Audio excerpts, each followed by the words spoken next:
Hey everybody, welcome back to Dharma and Espresso. I am one half of your hosts, Joe Fusaro, here with, as always, are you Dharma or Espresso today, Diana Cusumano? Today I feel like I'm a little bit of espresso. Yeah, I was feeling espresso today too. Like Oh, 10 minutes ago, I was like, all right, got to get into Dharma mode. End of the week, it's a blustery, is even snowing a little bit before, just nasty spring day here in New York. Nasty, not feeling it. Want to get back under the covers, but we're about to warm up. We're about to get excited. I don't know. I don't know yeah. I don't know. Get into I'll it. probably cut out this whole intro because I don't even know what I'm talking about. I turned into a weatherman. But we're here with our friend Andrea Kartika Dearling. She is a Reiki practitioner and mindfulness coach, facilitator, a purveyor of mindfulness. A great line. And I love it. I love it. I'm surrounded by my people right now, and we're going to have an awesome conversation about acceptance and releasing and surrender. And I think that that's something that maybe during this whole COVID-19 coronavirus thing, I think that we all need right now. So Andrea, welcome to the show. Thank you. Hey. Thank you. So great to be with you and to see you both. Yeah. Yeah. So Nice to see you. So how have you been able to accept this situation? Because I think that maybe that's something that for a couple of weeks I wasn't even with my meditation practice and mindfulness and everything, I don't think I fully absorbed the reality of the situation that's been going on the last month or so. And how do you feel about everything that's going on right now? That's a loaded question. Yes, it is. It is quite a question, but you know what? I am so grateful that I have people to nudge me in the right direction when I get off path, and because I felt it very painfully in the beginning, because I was just like still trying to keep up with things and doing things. And my body is a wonderful GPS system. So when it tightens and when it just goes, I have my left shoulder, and when this really starts to speak, then I know I need to stop. But then of course, you have then the resistance and you're just like, come on, it's not so bad.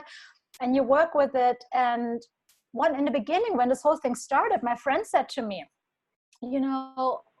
stop everything, drop everything. You have to go and stand still. You have to be on standby for at least a month. For the first week, I was kind of fighting this idea. I was just like, what are you talking about?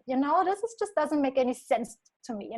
There was right at the very beginning when, we were still like getting things organized, making sure we have everything that we need, that the animals have everything that they need, because we didn't know how long things were going to last and how bad things were going to be. But then I realized, oh, this is what he meant.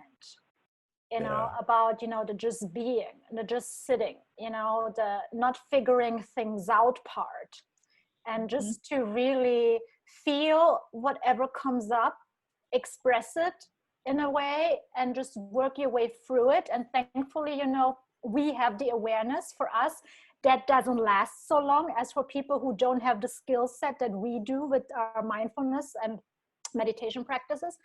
But what I also found very comforting is that I always speak to my mentors a lot. And some of them have, 40 years of very rigorous and devoted practice.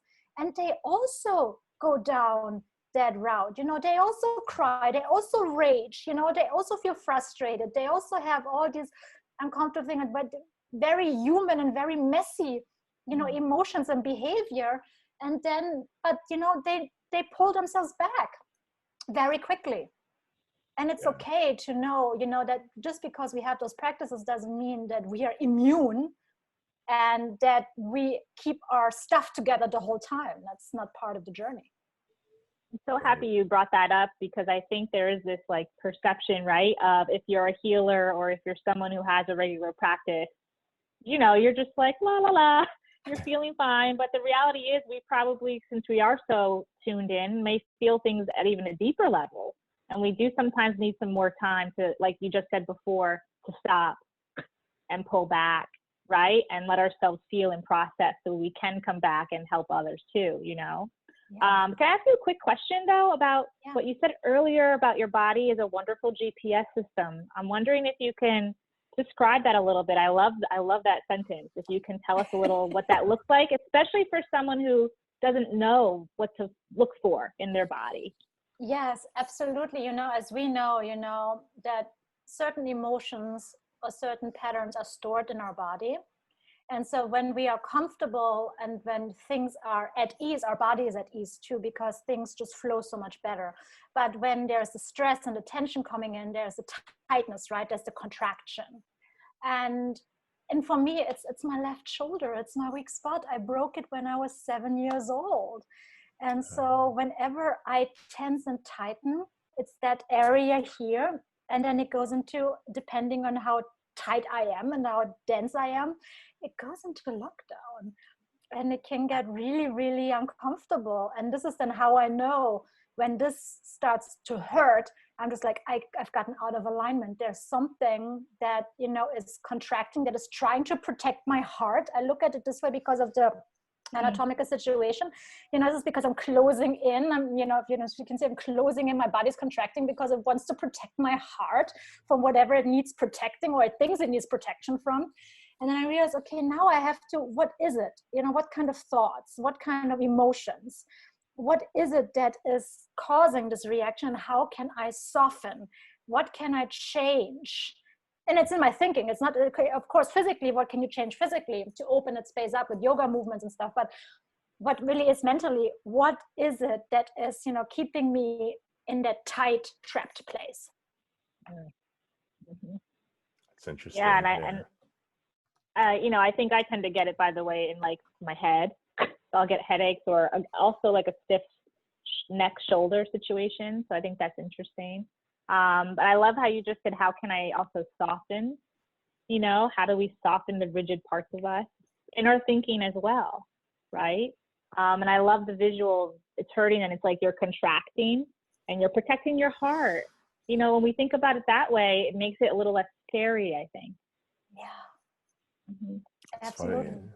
There's definitely something in the air because the last few weeks I've had an intention set to be gentle on myself because I feel like in life I was hitting resistance because I'm always so hard on myself. Like I'm not hard on other people. I don't expect anything out of anyone else, but I expect a lot out of me. And when I don't do the things that I think I should be doing, I'm the first one to be over my own shoulder. You know, like you need to be doing this, you need to be doing more, you need to be working harder, you need to be, you know, producing more, whatever it is.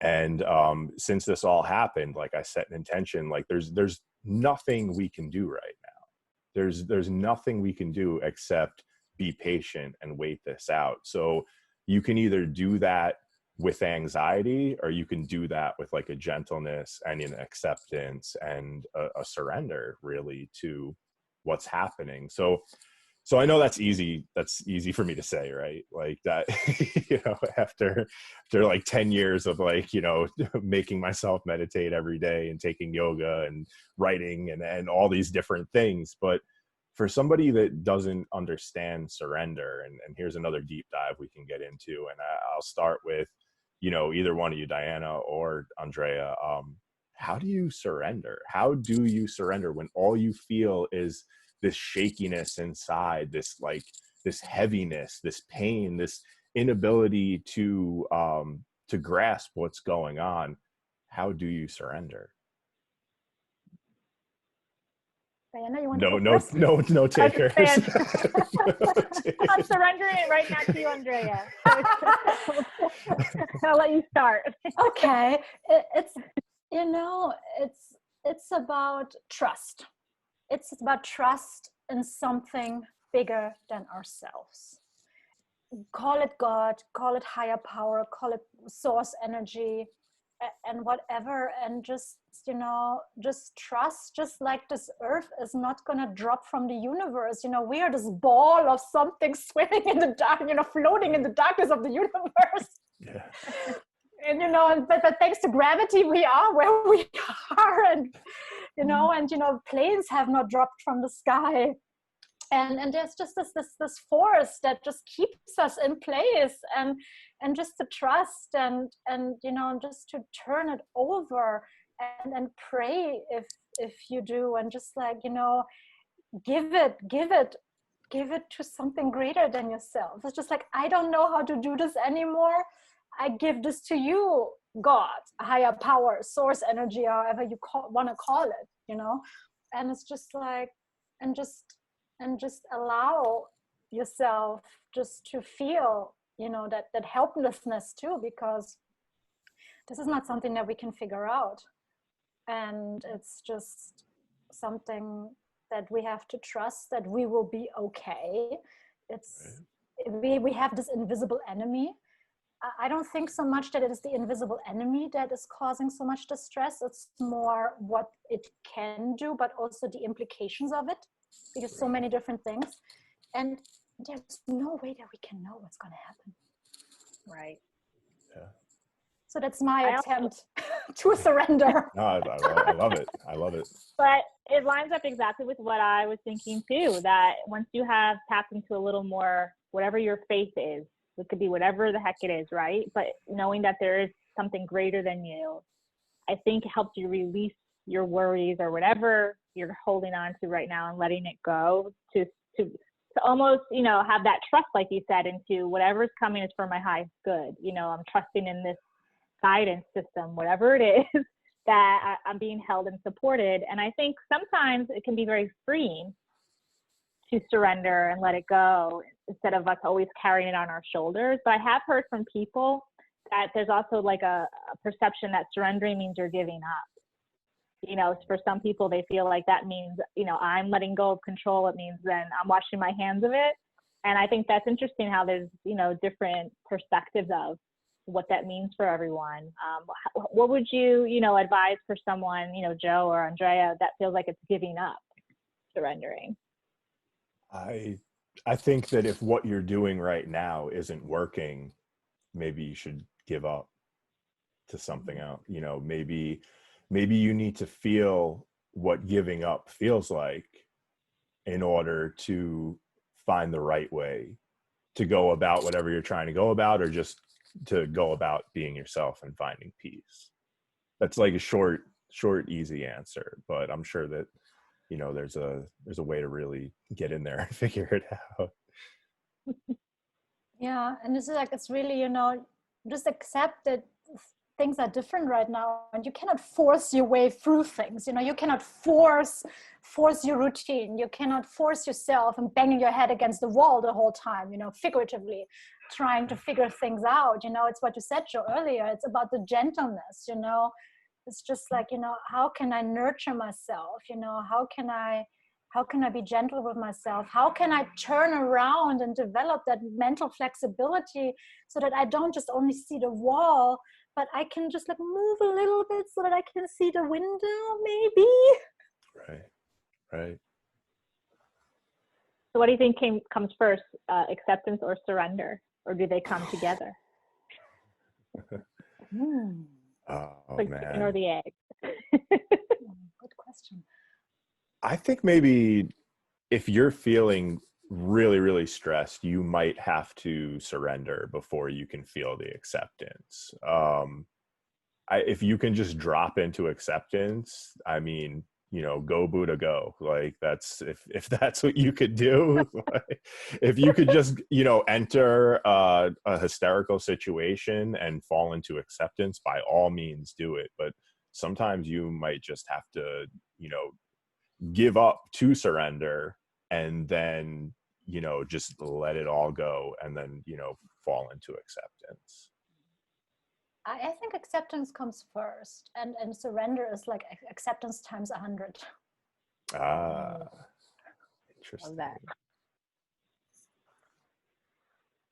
So what are some techniques that we can do to surrender if we don't know how? And I'll leave that to the two mindfulness experts here, because I'm just a guy that does it. I didn't learn it. I don't know what I'm doing. I just, lay down and breathe and and think. I think cultivating that sense of space for yourself is a good step, and sometimes that could even start with a gratitude practice, having something in place every day that you're finding that you're grateful for. I think starts to cultivate a little more sense of there's things larger than me, or there's, something else that I can tap into. I think that's a small step, a first step someone could take, especially if you have no faith, whatever, like you call it, right? Higher power, especially if you really aren't tapped in yet to any of that. That's the first thought. I'll pass it to you. Yeah. For me, it all starts with awareness. And like we talked earlier, the body is such a great indicator. This is why I call the term GPS, because, our body lets us know when we are in tune and when we're out of balance. And we feel it with the tension, with the pain, with the queasiness, the dizziness, or whatever other physical sensations, the shaking or the pulsating or the rapid heartbeat or whatever it shows up, however it shows up for the individual. And that's a very good indication that our body lets us know, hold on, something is out of balance. And then just to become aware of it, and then just to notice that you can shift it. This is why I like this mindfulness exercise, notice, shift, rewire. And the hardest part really is to become aware, because so many people are stuck in their habits and thinking pattern, in their loop. They don't even realize that they have gotten off track, off balance, and they don't even notice that, because they're so used. We live already in a high anxiety area. To be anxious at all times is normal. And I noticed that because I'm also half German. So every time I go to Germany, I don't feel that collective anxiety. I don't feel that collective angst. People are much more relaxed, and life is so much more at ease than it is here, because here anxiety is just part of our area's DNA. Right. And so that's why it's so difficult when we're always used to feeling a certain way, that we cannot even distinguish anymore what it means to be relaxed.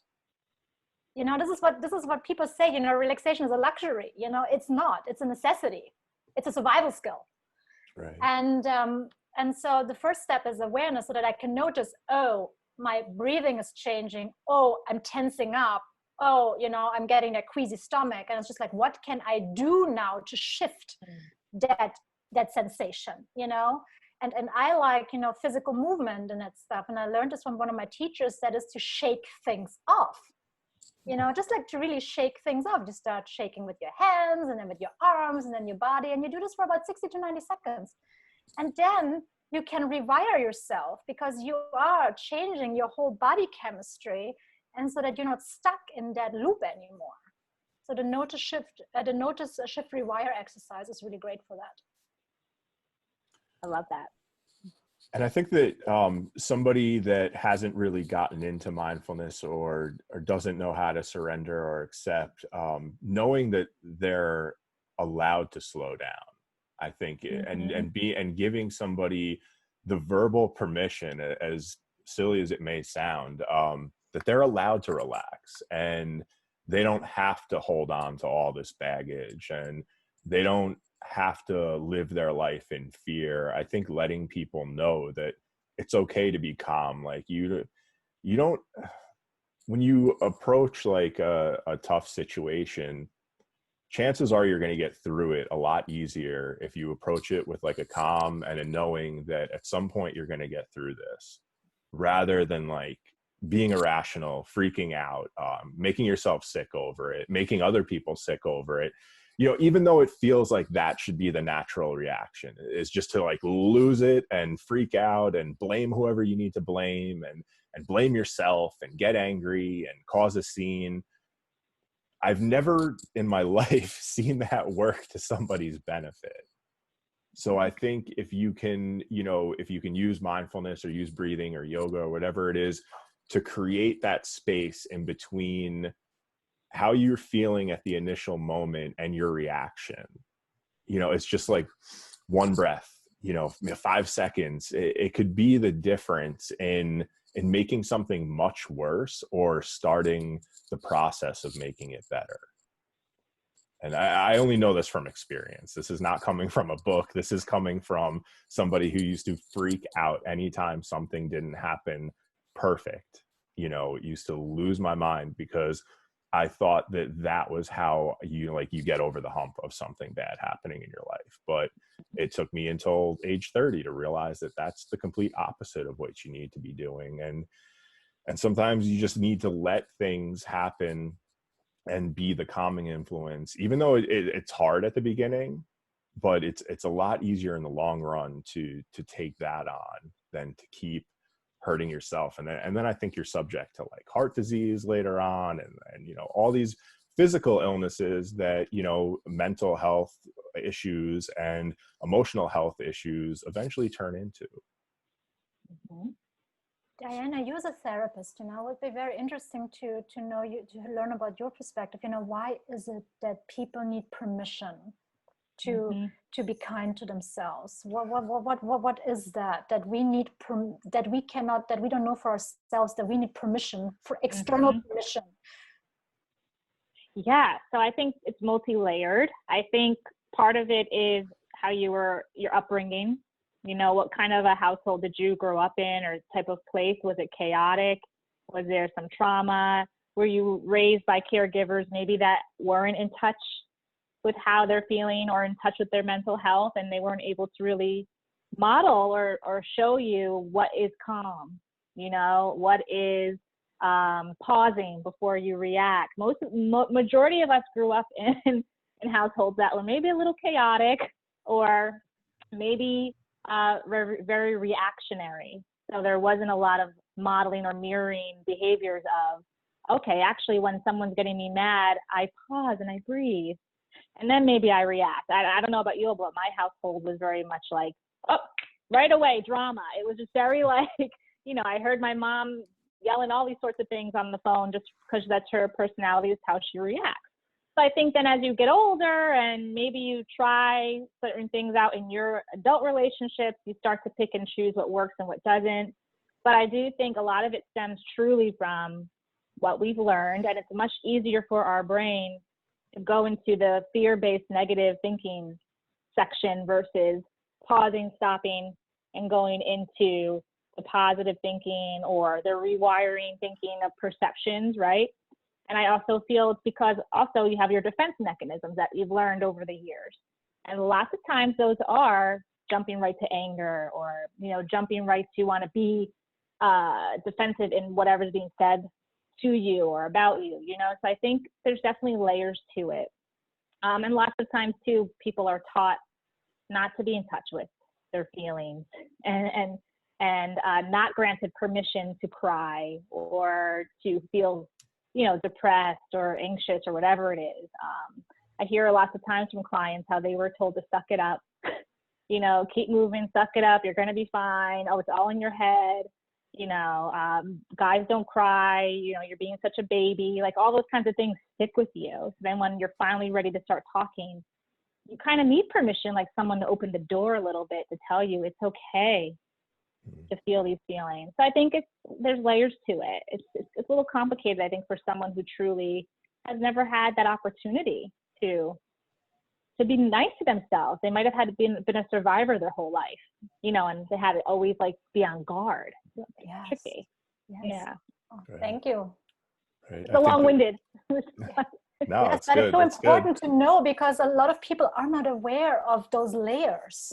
Yeah, and I think everyone's fight or flight, you know, response is turned on right now. Even for the meditator, it's got to be on in the background, just because there's this thought of, you know, you can't even go to the grocery store now without wearing a mask and gloves, or, you know, you have to stay a certain distance away from people. These are all things that we've never had to think about before. You know, as good as times have been, or as bad as times have been, these are new extra things going on in our reality and in our subconscious, and things that we're holding on to everywhere we go.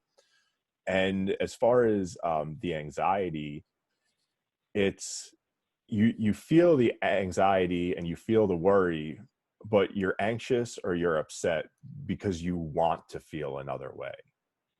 So I ask people, you know, to to ask themselves before they get anxious or upset. And it's like I said, it's not easy, but what is it that you're anxious about? Because how is it that you want to feel?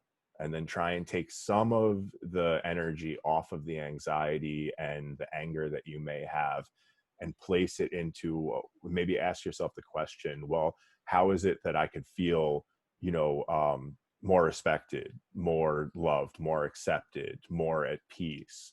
And start asking that question instead of always asking, why am I so angry? Why am I so anxious? Why? Well, you're only going to keep answering that question for yourself. So sometimes you need to start asking your question, well, why aren't I feeling more peace? Rather than why am I feeling so much anxiety? Because you're just going to keep getting that answer. Well, this is why you're anxious, and this is why you're anxious. And it's a long process to change the conversation that goes on, in our minds, because especially when you're good at doing that, you're changing that conversation at home, but then you go out into the real world and people are just throwing all the old stuff back at you. Yeah, and we're all in survival now. That's the thing, it's all about survival, not just because of the virus, but livelihoods, economic situations, things that we have taken for granted. There is no safety anymore, or things that people can count on, because everything is so fragile. Yeah, it's really, I heard a great quote from, I think I might have told Joe at some point too, I think last time we talked, that a grief expert said is how we're all grieving the collective world that we knew, which then I think is an upheaval, right, of everyone's day-to-day normal life. And then that in turn does trigger, I think, the survival instincts to come into play, and people will play these out in whatever way they usually process grief, or all sorts of ways. We're going to see all sorts of behaviors, and it's okay if they range. I think now it's really important to remind people to have grace, to give themselves some kindness, even though, they might hear it. I think right now, the more we tell people that it's okay to feel how you're feeling, and you're not alone, and it's okay to rage, but then be peaceful in a minute, it's okay. We're all kind of in the same boat. We're all over too. Yeah, because it is like all these different kinds of emotions that are hitting us at once. Mm-hmm. All at once. It is so much. Yeah. And this is what I really like too. It's just like, because this is something, I'm a recovering perfectionist, and it's really hard. And when things, when come really tough, and I'm just like, I'm falling back into my old behavior, right? Because this is how I was wired, and this is what I'm familiar with. And the thing is also what you said, Joe, is about being hard on yourself and like pushing yourself. And I'm just like, hold on. Nobody's putting a pressure on me. Why am I putting the pressure on myself? It's like, take the foot off the gas. It's okay. This is what I realized too, because my sleeping patterns have changed. It's just, I don't sleep as well anymore despite my practices. So when I wake up in the morning, my usual time, I feel like completely groggy. And then I just realized, what's the difference? I'm going to stay in bed an hour or two longer. And then my day is just going to move, change. The dynamic is just going to change a little bit, but it's okay, because I don't have to be somewhere at 8 o'clock in the morning.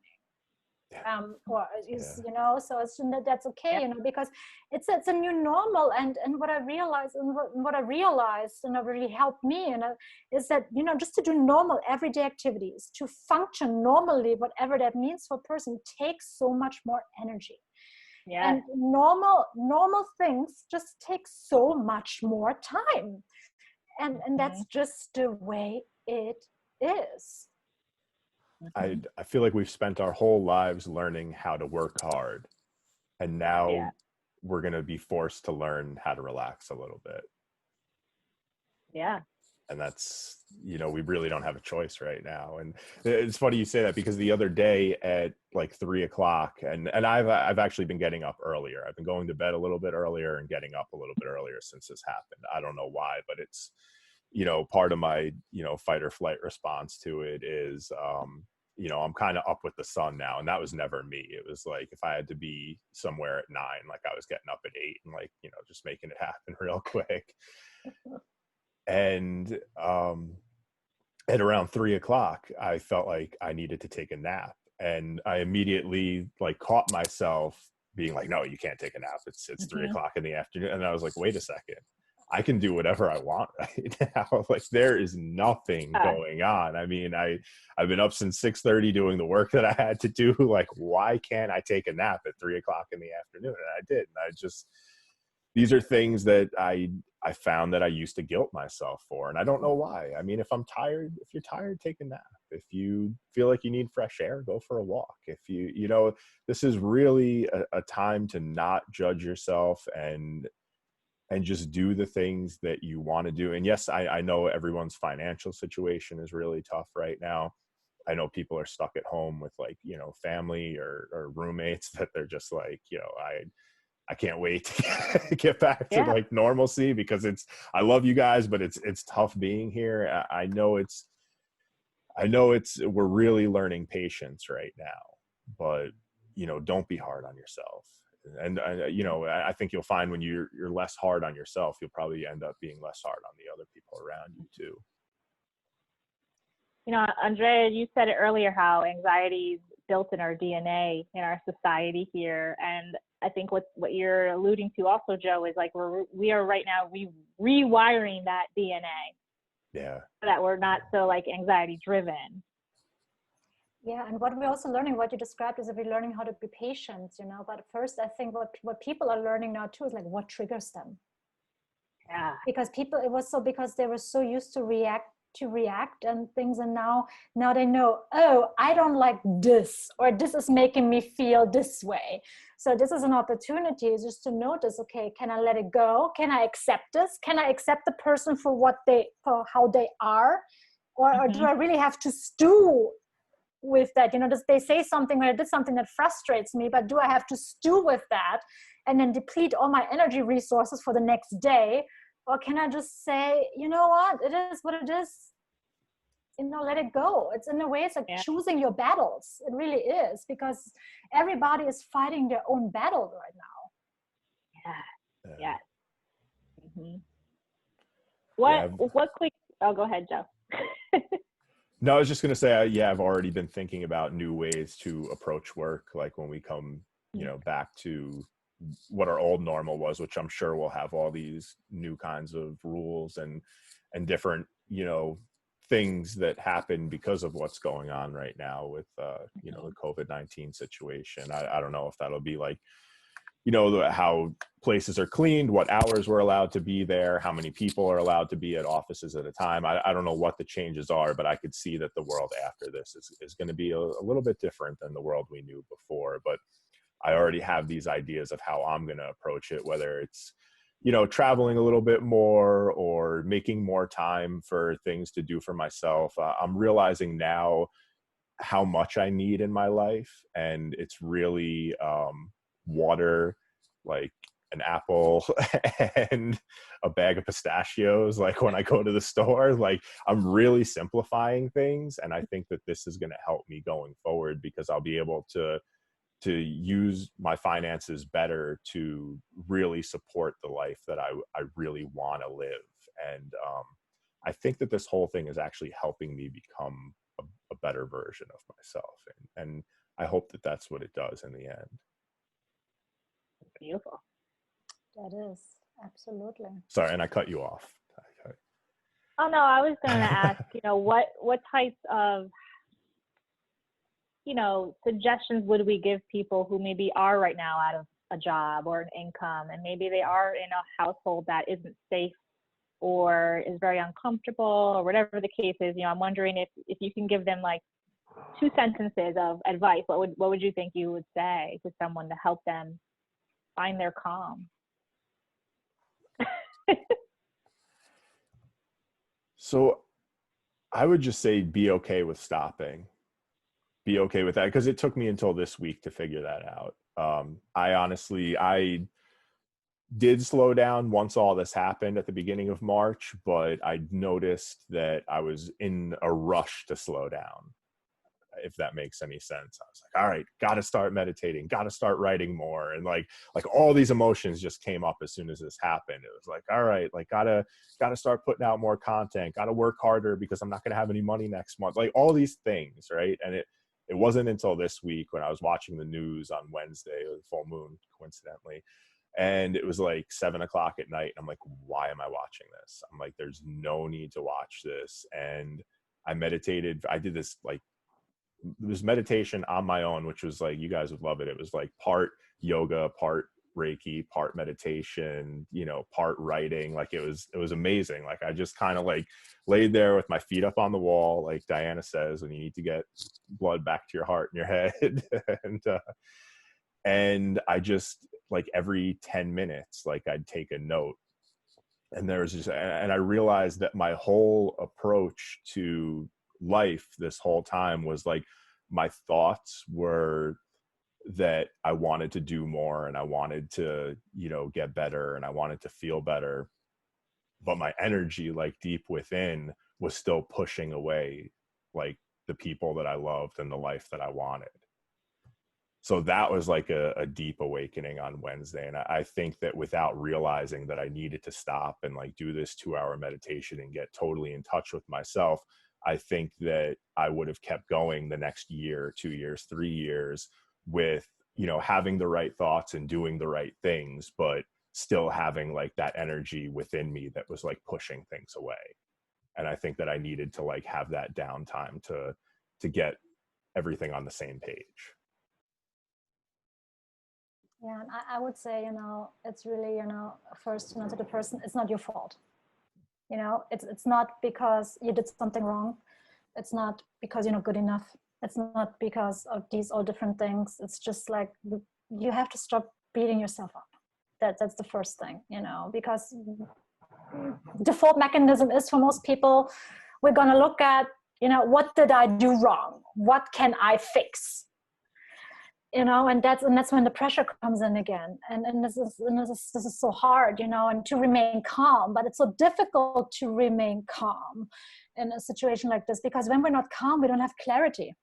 But when we're frantic, we cannot form a thought, because it's like this mess happening up here that is driving and spinning and making us crazy. So it's like you find your calm, and to be calm can be so many different things for somebody. It can be go for a walk, it can be lying down, it can be prayer, it can be meditation, it can be playing with the kids or with the pets, you know, it can be whatever. Listening to some music can be even calming, you know, whatever, however, maybe reading, writing, whatever it is, you know, just to give yourself, you know, some space. You know, you need some mental space. And but the thing is, you know, with calm, I also played with the word this week. Actually, I shared this with Joe. Actually, there's an acronym, you know, that I came up with for calm, and there's courageous action for loving myself. Love that. I'll write that down. Yeah. You know, I think we're gonna have to title the episode that. Yeah. Wait, repeat that one more time, Andrea. Yeah, courageous action for loving myself. Oh, love that. And so many people don't know how to do that. And this is an act of courage, you know, to do something, because it's a whole different way of looking at it, you know, and it's an act of self-love. And, you know, and courage, as we know, the root of the word courage, you know, is cœur in French, which means heart. So it all brings it back to our heart. And it's not about this machine here. Yeah, you just nailed it. Well, that's it. That's another thing I was working on last night, was feeling over, because there's all these things we're told, oh, you are, I am, or, you know, right. You could think I am calm, I am peace, I am whatever, but if you don't feel it, it doesn't really matter. It doesn't matter, right? So as soon as you label it, it's gone. Exactly. Right. So it's, how can you start allowing some of that in? And I think that was part of, you know, that whole energy shift with me, where I was pushing things away, is I'm like, oh, there's all these things that I know that I'm worthy of now, and I know that I deserve, just that everyone deserves. It's not that I'm deserving. Like, we all deserve happiness. We all deserve peace and calm. How can I start accepting that and feel it without it making me be like, get out of here, you know, like, get out of here, love, like, get out of here, happiness, like, because sometimes I feel like that's the energy I maybe have been, you know, giving off, that I didn't even know that I was giving off. And how can you let that come in and be a part of you, and enjoy life with that feeling rather than the fear? Man, the fear is so heavy and And so it's also, like prickly. It's like a cactus, you know. Mm-hmm. and it's about learning. And I think this is what we are understanding more and more, because we've been practicing for a while. It's, you know, security is an inside job. You know, feeling safe comes from us, comes from the inside. You know, it's not, Right. the external is a manifestation of what we are experiencing on the inside. And it's, but we are so hung up on the external. And it's like, you know, when we have a strong base within ourselves, in my practice, in my Reiki practice, you know, our core foundation is the hara.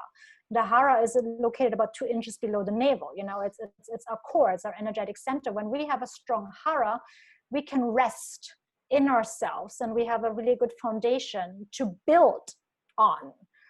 And there is, as we can say, you know, this is lower in the body. It's not this here, because this is what hijacks us, you know. But this is really like being, you know, having, like, being a tree, like having that strong trunk, you know, or being like a mountain, having that strong base, because then we have a wider space to navigate, and we just have a better footing. And so when we are secure in ourselves, and when we know what works for us, what doesn't work for us, who we are, what triggers us, what nourishes us, then again, we have a better GPS system to navigate life, because then we can become more self-reliant, instead of, you know, being, you know, on remote control, and, you know, being controlled by external circumstances. Wow. Yes. So true. Diana, do you have anything? Do you have anything to add? Oh, goodness. I don't know. I do think that, I was just thinking as you were speaking about self-love, and I think sometimes the only way to get to self-love is to almost hit like self-hate. Like, it sounds so bad, but I almost think we need something that makes us on the floor crawling, crying, like, to this point where, like, I can't live like this anymore. And that's almost when you start cracking open to start learning how to love yourself, and you start finding people who you can talk to and know you're not alone. But it's almost like, I was just trying to think, is there a way without getting to that point that you can really start that? And I wonder if it's only if you're brought up that way. Like, I'm wondering, how do you attain that without having to get to self-loathing? You know? Yeah. That's where my thought process was. This is really true, because, you know, what motivates us? You know, we're creatures of habit, as we all know, right? And I think, and it depends really how great the pain point is. Yeah. It really depends, because to be honest, you know, as human people, as humans, you know, we like to be comfortable, you know. Even, you know, it's just like, what moves us, what motivates us, you know, what forces us to change something, and usually that's a very, very painful pain point. Yeah. Just like now, we are collectively and a pain point, and an extremely bad pain point. You know? And that is like pushing all the little pain points that everybody else has. And that's the only way, you know. And it's about, you know, how do I deal with this? Because we cannot ignore this away. This is not something that we can ignore away. This is not something that we can meditate away. Right. You know? It's not, it's just something that we have to feel. It's something that we have to process. It's something that we have to identify, you know, whatever that is for us, you know, the different stages of grief, you know, so that, because, you know, as we know, there's 2 sides of every story, and not everything is, you know, hunky-dory. It's just not how life is. Right. Yeah. That's wow. I think we're going to have to do this more often. Yeah, we should do another one Because, in like a week or two. yeah, yeah. I Mhm. think that acceptance and surrender was a great place to start, and maybe Mhm. a great place to end for the old way people were living, and a great place to start for a new way that they want to be living. And I think Yeah. that's what acceptance and surrender can both do, and you're going to come across them both many times in your life, and hopefully every Mhm. day if you're up to to doing that at the end or at the beginning of every day. But this is I feel like we're at a tipping point, and I think that that's exactly what we need to like recalibrate and rebalance. So Andrea, thank you so much for joining us today. Yeah. How can our listeners find you? Oh, thank you so much for having me and for inviting me. So the best way is, well, these days online. um, so, so you can find me on thrivereiki.com. So it's